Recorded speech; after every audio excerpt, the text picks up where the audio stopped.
Well, good morning, ladies and gentlemen, and thanks very much for joining us again live at the Dig. So I'm Chris Crowley, Public Engagement with Research Officer here at the University of Aberdeen, and you join us at the King's Dig, which is funded by the Heritage Lottery Fund, where we're trying to find what remains of the grammar school which existed for King's College in the University of Aberdeen.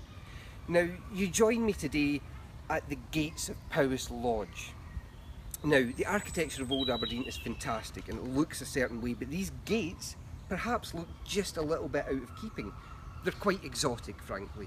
Maybe they look Eastern, perhaps there's a slight Turkish influence at the top of them.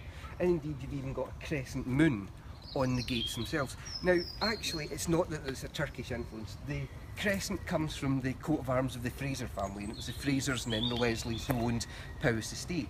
So these gates were built 1834, and there was a long parkway up to what was Powis House. Powis House still survives today, it's a community centre, but it was a private estate for the Fraser family. The Frasers had made their money in Jamaica. They owned coffee plantations, so they were slave owners, but they made an awful lot of money doing that, and a lot of that money came back here. So this was a private estate, and these very grand gates marked the Frasers' the entrance to the Frasers' land. So it was never actually part of the university, but the university now owns the land behind it today.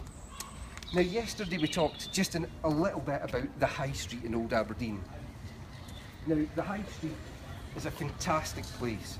We've got architecture from many different periods, but it's all very much in keeping. We've got low houses all the way along.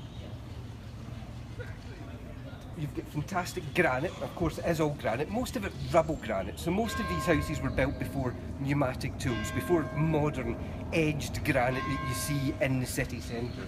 So most of them are 2 or 3 floors, and most of them date to the 18th and the 19th centuries.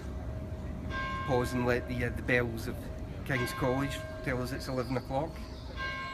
Wonderful noise, of course, which has been heard here since the 16th century.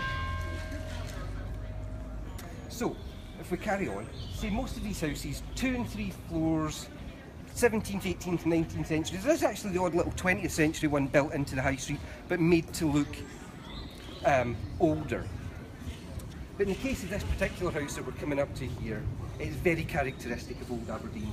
And you've even got a little date stone at the top of it. It tells you that it was built in the 18th century.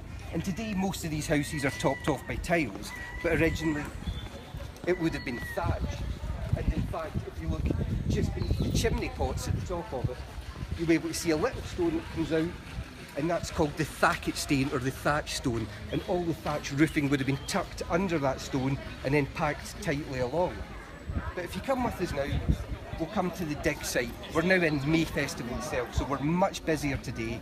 There's a lot more people here with us today, and we can find out a little bit more about what we've discovered here at the dig. And if you bear with me for a second, I'll just get my colleague Ali, who can tell us what we've found in the last couple of days. But bear with us because it is a bit noisier today because there are so many more people here. So Ali, you can tell us what we found today.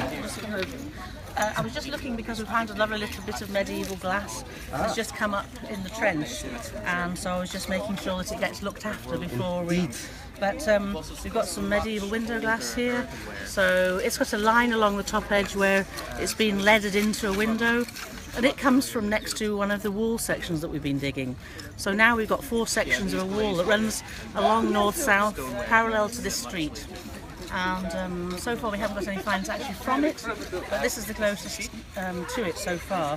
We've also got a piece of clay pipe that came from next to it, so we think it's unlikely that at least this demolition material dates to earlier than the 17th century. But this is a lovely piece of clay pipe with Prince of Wales feathers pattern on it, and so it's quite an early piece of clay pipe. And we've also got this lovely little stone counter, we think. Again, has just come from very, very close to the wall, so it's just a little stone, but it's been shaped in round like that and might have been something like a playing counter from a game. Or possibly some sort of abacus or exchequer. Yeah, absolutely. And so we're progressing down with the walls today, and we're getting down into this sort of stony mortar layers, which are where the walls and wall foundations have been. So we'll have a lot more information by the end of today, because we've got so many people on site. We've got some lovely groups of families here who are here today. They're obviously not in school, so they come with their families, and lots of archaeology students. So that's why there's so much noise behind us, all the scraping and yeah.